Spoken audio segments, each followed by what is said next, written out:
This program is brought to you by Stanford University. Isn't it amazing how the face of an old friend can seem so familiar, even if you haven't seen them for years or even decades? On the other hand, the names of some of your old classmates may have been forgotten. Have you ever wondered what's going on in here to support these successes or failures of learning and memory? Well, this is the subject of the research in my laboratory. We're trying to understand exactly what changes in your brain when you learn and how those changes persist over time to support memory. And one thing that we know, which helps to explain why some things are easier to remember than others, is that learning is not a unitary process. There's no single mechanism of learning in the brain, but instead there are distinct kinds of learning that depend on distinct brain regions. A brain structure called the hippocampus supports memory for facts and events in your life. This is what you rely on to remember someone's name or what you had for breakfast. Whereas another structure called the amygdala supports emotional memory. You can have a fear of dogs even if you've lost the explicit hippocampus-dependent memory of being bitten by one as a child. So these memory systems are fairly independent. The basal ganglia supports habit memory. This is what you're using when you brush your teeth or drive to work while your mind is elsewhere. The cerebral cortex supports perceptual learning. Even basic functions like being able to see depend critically on experience and learning.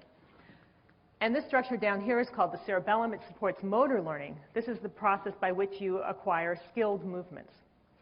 If we were to zoom in on any one of these brain areas, we'd find that they are made up of the same basic building blocks. Neurons, which are specialized cells of the nervous system, and synapses, which are the connections between neurons that allow one to signal to the next. But unlike wires, synapses are not static, but can change with experience. The electrical and chemical signals that flow through your synapses as they process information can induce long-lasting changes. So on the one hand, we know a lot about how learning and memory are organized at the functional, whole brain level. On the other hand, we know a lot about its implementation at the cellular level of individual neurons and synapses. The next great challenge, and the one my lab is tackling, is to try to bridge the gap between these very different levels of organization and understand how learning works at the level of the neural circuit. Because it's the circuit level organization that causes changes in the synapses of your hippocampus to be able to encode the name of someone, whereas changes in the synapses of your cerebellum improve your tennis game. A lot of the magic occurs at this intermediate circuit level of organization. And of course, that's true not just of brains, but for many things. It's that intermediate level of organization that's really critical to how the thing works, right? So if, for example, you wanted to understand how a car works so you could fix it, you might go down to your auto parts store and carefully examine spark plugs and belts and gaskets and hoses and things like that. And you might also draw on your experience as a driver to know that there is a power system that makes the car go, and a steering system that makes it turn, and a braking system. But that's not enough, right? If you want to fix your car, the critical thing is to understand how all of those parts interact to give rise to the engine that makes the car go, and how all the parts fit together to make the steering system that makes it turn. It's this critical intermediate level of organization that's necessary if you want to fix your car. And of course, for the car, we have things like engineering drawings and auto mechanics repair manuals that give us that information about how the parts work together. But we have no such thing for the brain. And so that's what my lab is working to produce, because that's what we need if we want to be able to fix it. And of course, we do want to fix it. 1 in 20 kids has a learning disability. 1 in 7 people over the age of 70, and half of the people over 85 have either Alzheimer's disease or a related dementia. And the treatments available at this point are not as effective as we'd like. They're mainly pharmaceutical. And for most drugs, we have some idea how they act at the level of individual neurons or synapses. But we don't know much about how the effects at that level then influence the next level up, the neural circuit and its ability to process and store information. And so sometimes the drugs work and sometimes they don't, and often we don't really understand why. Some very new, exciting technologies are being developed that will allow us to manipulate the brain with a precision that's not possible with drugs. But even if tomorrow someone were to hand doctors a magic new technology that would enable them to control neurons and synapses with whatever precision they want, safely, inexpensively, those doctors would still not be able to improve the school performance of the kids with learning disabilities. And they would still not be able to prevent cognitive impairment and loss of memory in older adults.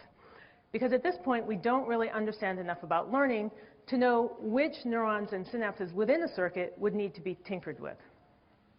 So at this point, giving doctors this magic tool would be a lot like giving me some fancy wrenches, but no repair manual, and asking me to fix your car. I could go in there, and I could make some changes, and I might get lucky. But if it was my car or my brain, I'd want to have the detailed repair manual available. So that's what my lab is working to produce. We're trying to understand how neurons and synapses work together in circuits to support learning and memory. So what do we know about neural circuits? Well, the function of a circuit is to compute, to take an input and generate an output. And this transformation of input into output is accomplished and shaped by the very precise patterns of interconnections, synaptic connections between neurons and your neural circuits. And this is really how information is processed in the brain. Information is processed and transformed and used to make decisions through the many individual synaptic signaling events that occur in a neural circuit. So for example, you're driving down the road and you see a yellow light. That input will activate neurons in your the visual parts of your brain. And when they're activated, they'll send signals to the neurons on which they make synapses. A typical neuron has connections with thousands of other neurons. If some of those neurons get enough input, they will then become activated and signal to the next neurons, which will signal to the next neurons, until eventually an output is generated, a movement of your foot to the accelerator.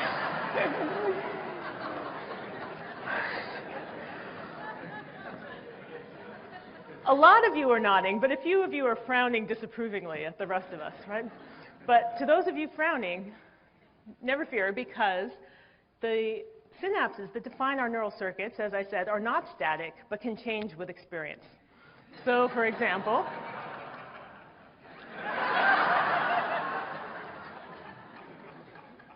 if you get a ticket for running a red light, this is likely to induce changes in your brain.